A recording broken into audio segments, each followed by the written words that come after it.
welcome to Conquering Mount Scrapmore with Brenda. I'm Brenda, and today is Free Pattern Friday! Yay! Free Pattern Friday! I love Free Pattern Fridays. I don't know why I like Fridays so much, but it's got to do with Free Pattern Fridays, and I get to share with you some fun little block for us to work on.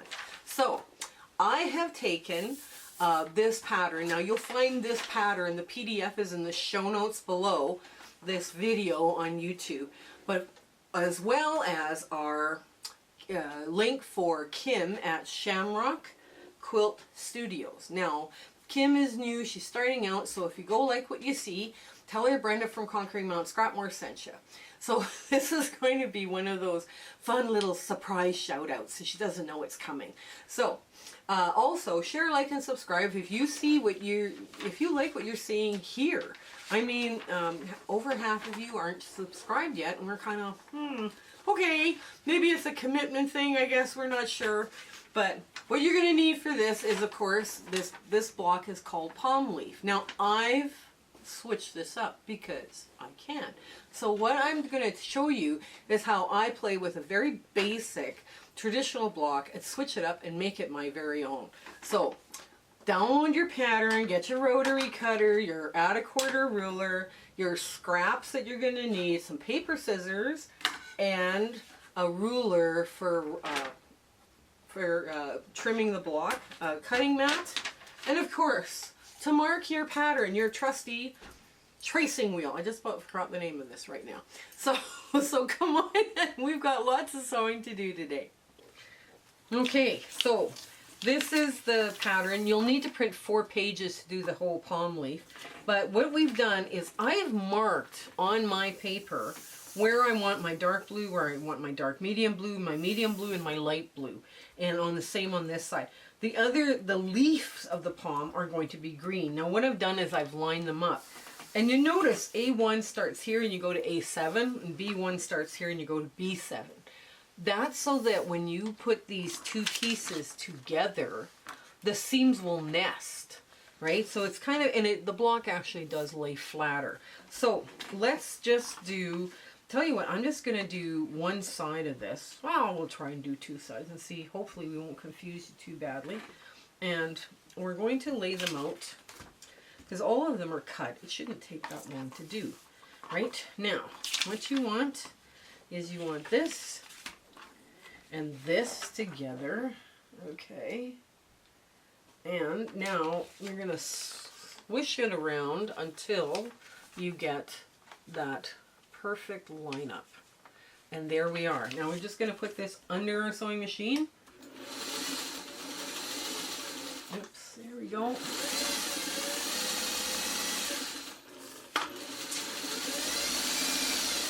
Okay.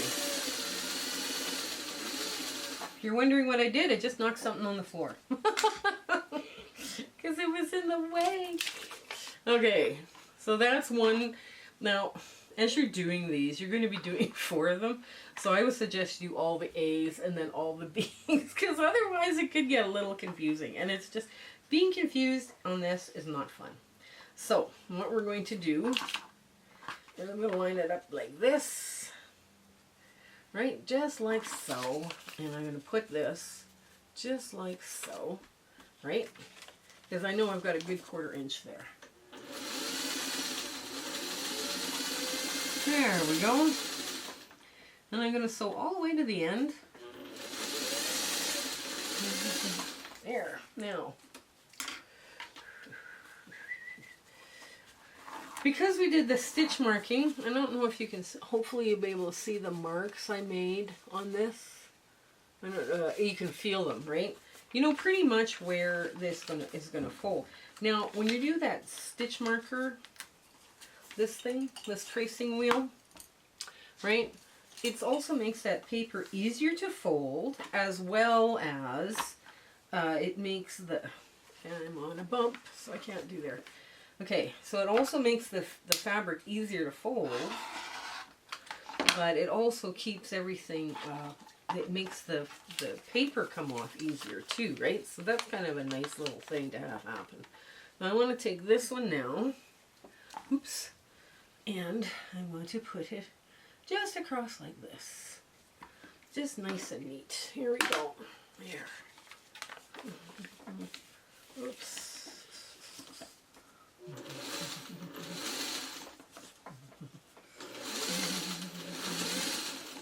There we go. Yeah.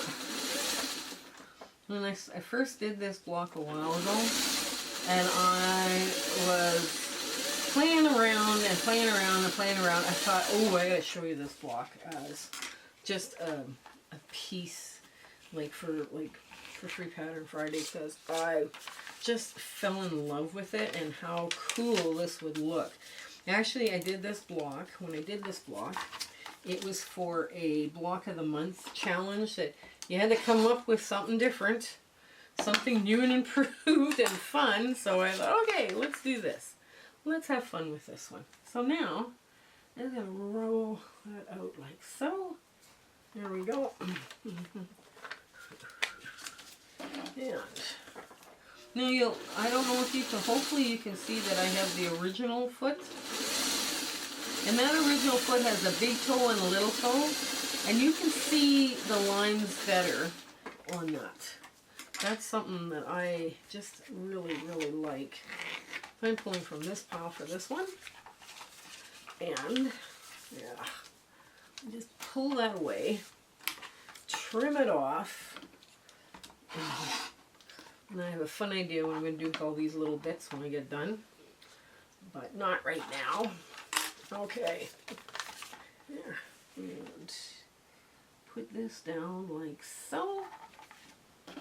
Okay, here we go. Now,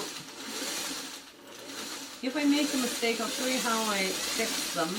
I'm not going to go out of my way to make a mistake on this because I'm using I don't have any more fabric if I make a mistake on this. So I'm kind of a little concerned. If I make a mistake, it could be bad, but that's okay. I pulled this out of my scraps. I thought, ooh, perfect. Perfect to pull out of my scraps. Okay. There we go. Okay.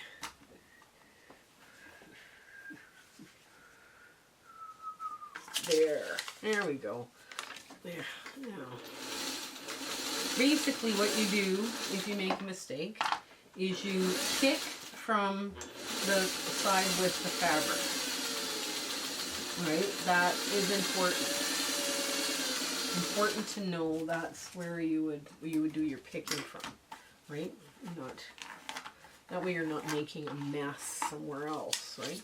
Okay, let's go this way. Straight up and down there. I know some of you are real hesitant to do this, but this is, I just feel you have far more accuracy. I'm going to put the little bookworms. See the little bookworms? Aren't they cute? And you have more accuracy when you're doing one of these. You know, so I recommend you give this a whirl.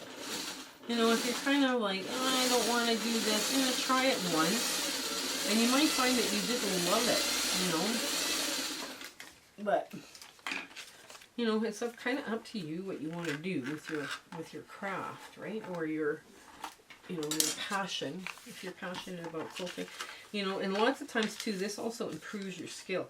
You can see the precision here on, if you're doing a really complex block, sometimes it's actually easier to do an foundation paper piece block than it is to do a regular block, which sounds really strange, I know, but it works.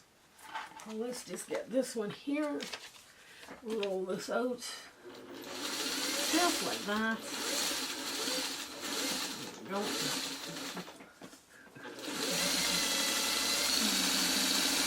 Now the pieces I cut, because I did the other 3 already, and I sewed them together. And I'm just going to show you how to do the 2 of them first, so you can see how this all goes together. And then you sew the 4 of them together, just like you would a 4-patch. But I decided I was going to add an extra edge, because I can, because it's some way for me to do something really cool with what I'm working on, right? So there, I'm just about at the end. Just about there, guys. There, so now put that. There we go.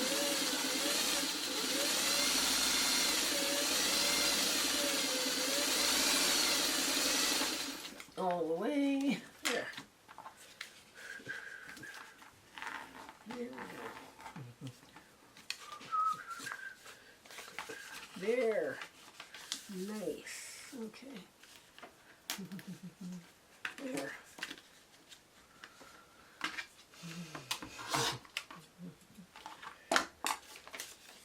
Let me get that other green. See, it makes it easier too that I've marked all the fronts as to what color goes where, you know, because that makes my life a whole lot easier. Okay.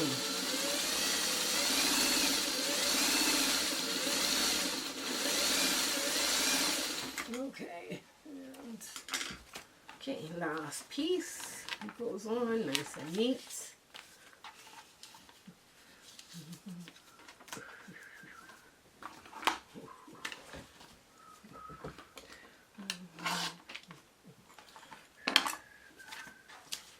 There we go, nice dark one.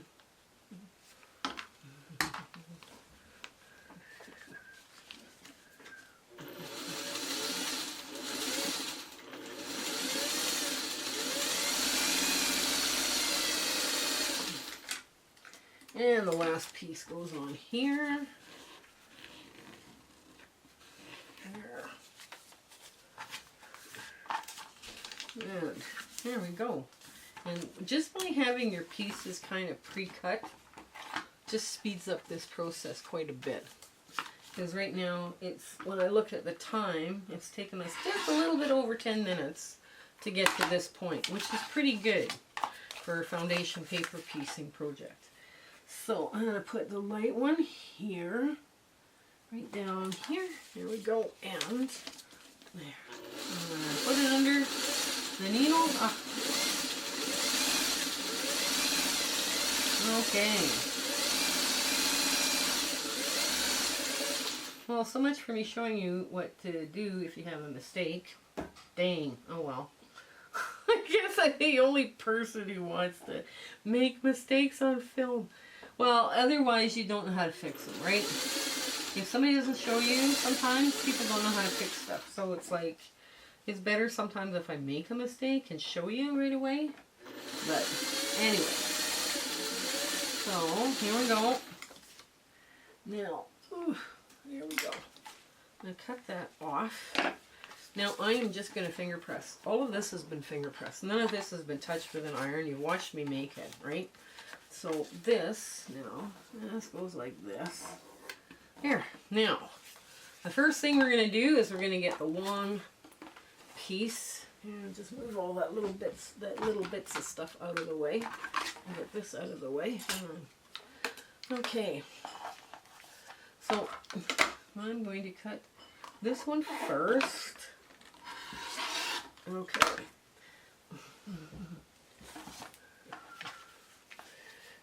And then this one. Okay. And this. These are nice. There's only like 3 lines you gotta cut. So they trim quickly. Now, some of you have already noticed I have not cut this. I'm going to leave that for now. Because when I do my trimming, I'm going to be able to show you how I trim that back deep, right? But if you were short, that's, you know, a little bit short, that's a good place to be, a little bit short, because you trim it back. So let's just line up this so it's nice and perfect. Now, just like that. Okay. I really should be trimming it standing, but oh well. Oops. Let's not make an oops. Oh, we're gonna make it. If we're gonna make an oops, we're gonna make it oops. That's all there's to it. Okay. All right. Now, this is how you're going to sew them together, right? I'll show you this side. It'll make it easier for you to see what I'm doing. And of course, there's a little piece of glue that's not leaving. So you sew them together like this, right? Now, you can see this right here is a little on the shy side. Do you see that little notch? That's well within your 1/4 inch. So don't worry about that. So we're going to tap them together just like so, because we've trimmed them, and we're just going to follow along that dark line here, the stitch line. There we go. Okay.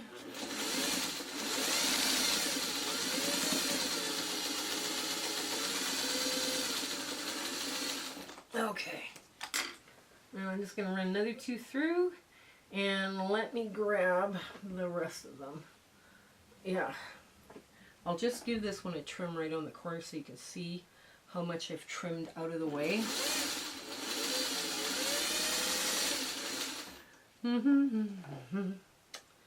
There. Okay, so now, before I even open this up, I'm going to trim deep. Most people only cut off like at a right angle of the stitch line. I'm going to trim deep, which means like that, right? So I am way past that little mark that, you know, most people are looking at. So it's like, that's okay. That's okay for me to be there. Okay, now I'm going to open this up. And you're going to see what I got. So this, now I bend this open first, because I just find that it just lays a little bit flatter if I press this open right here, just like so. Now I haven't taken the paper off, and I'm not going to.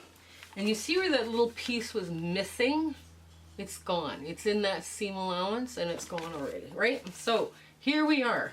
Now I've got the other 4, and I've got some extra fabric here.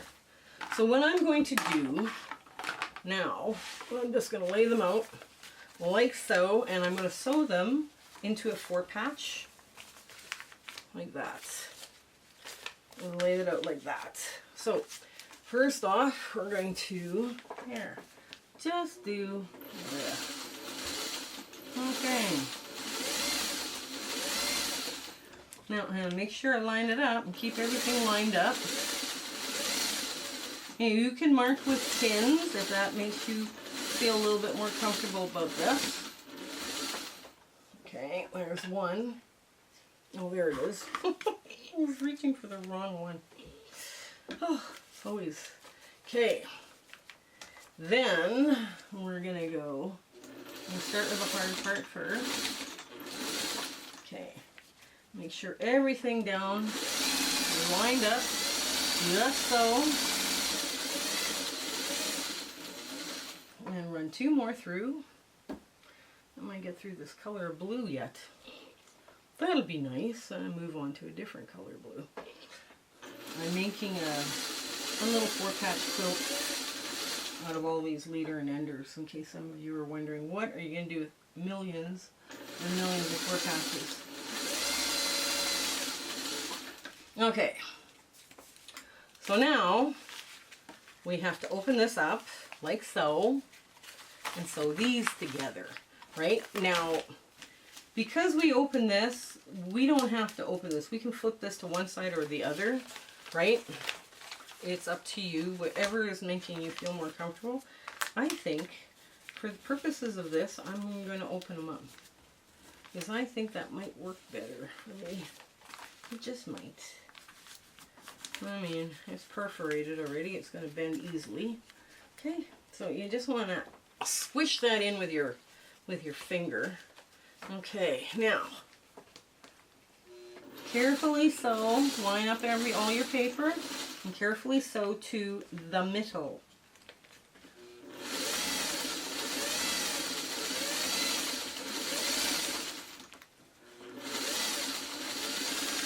Okay. Ooh, and we are hitting a real big block of material.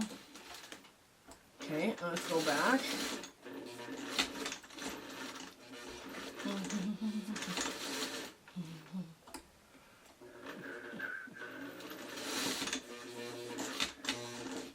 You gotta remember there's lots of fabric and lots of paper there. So once you're one stitch past, then you want to go and just make the rest of the seam as best you can. Okay, and now essentially we have our block.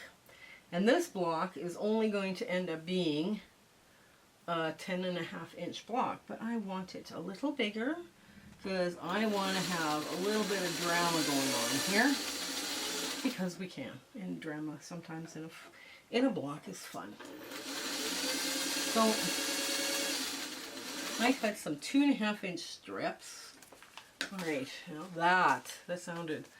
Now you check to make sure, yeah, both sides are sewn in the right spot. And now you're going to have to take tweezers to get all the paper out first. Right? That's going to be number one. Oh, let me cut open this thread. This locking thread. Oh, there, I didn't get it. Okay. Okay. Now, this will open up like that.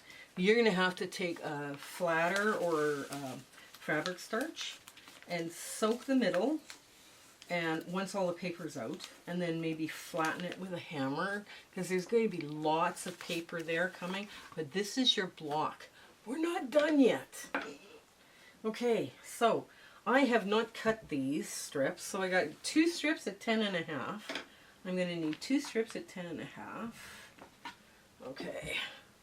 I didn't want to do the math for this, but isn't that gorgeous? I mean, that's quite the little gifty here. Okay, so 10.5. I better measure to make sure. Yes, it's a perfect 10.5. Wow. I couldn't get any closer to 10.5 if I had tried. Okay, so 10.5. Okay, you want to cut them straight. Now, when you're doing it this way, it saves you from, you know, doing that stay stitching, right, around the edge. And basically now you're putting this in a picture frame, right? So you just start at one side. And, okay, alrighty. I'm going to sew from this side because I think will have better results. Now, I also want to make sure I catch all my points, right? I don't want to cut off my palm leaf points at this point in the game because that would defeat all what we have been trying to do. So as we're going along, putting this extra piece of fabric on the edge, right? Making it basically into, we want to make sure we're on this side of that point. Okay?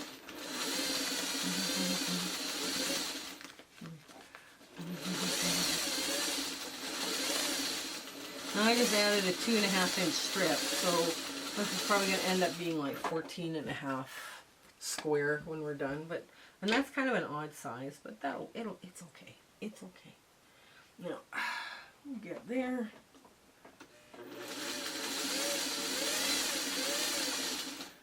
There we go.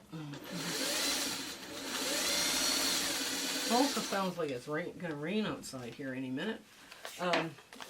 Alberta has been plagued with wildfires, and our prayers go out to all the people that have been evacuated. A very, very sad time. So anyway, so let's get back to this. Okay, under the needle, make sure it's all lined up good. There. Make sure this is all lined up. And we want to make every one of those points because you can see every one of those points.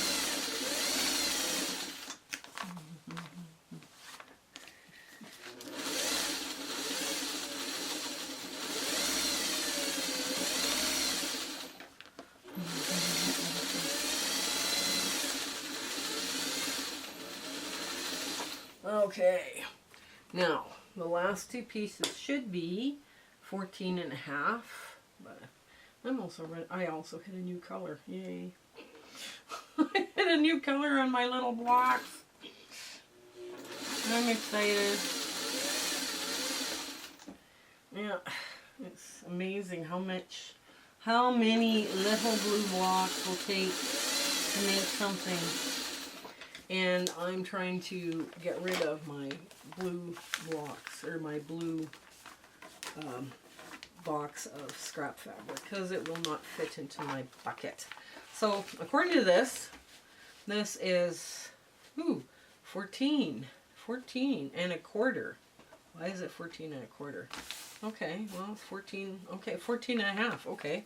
14 and a half. So that means, okay, 14 and a half. I hate to do this, but there we go. I better measure that. Yeah, it should be 14 and a half.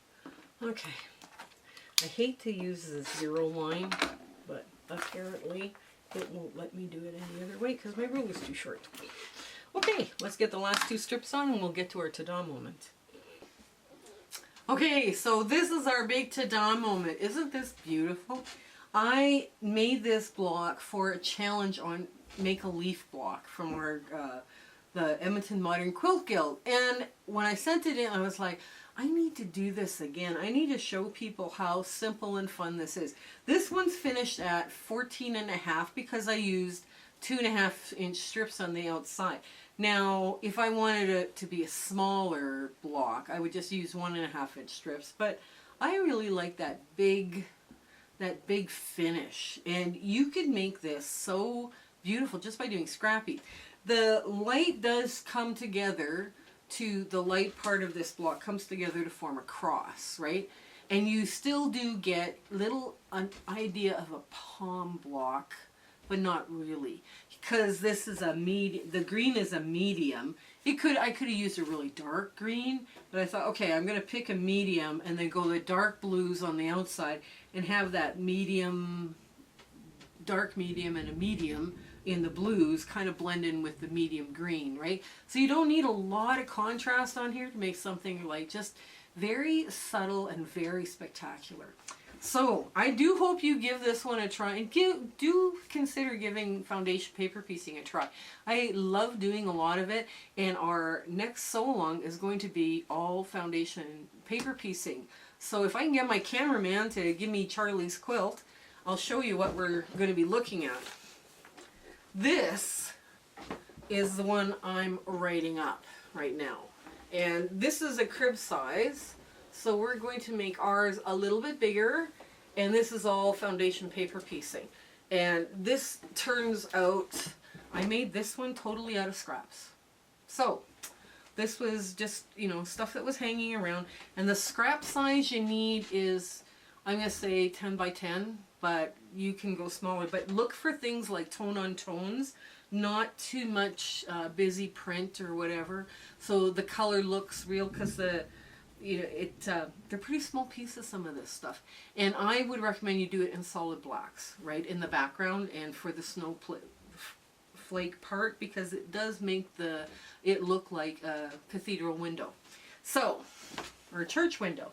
So I hope you have an absolutely wonderful, fabulous week ahead, and you win Bob and Chicken at least twice, because I don't know, I haven't won Bob and Chicken in a very long time. So you guys, until we meet each other again, take care and goodbye.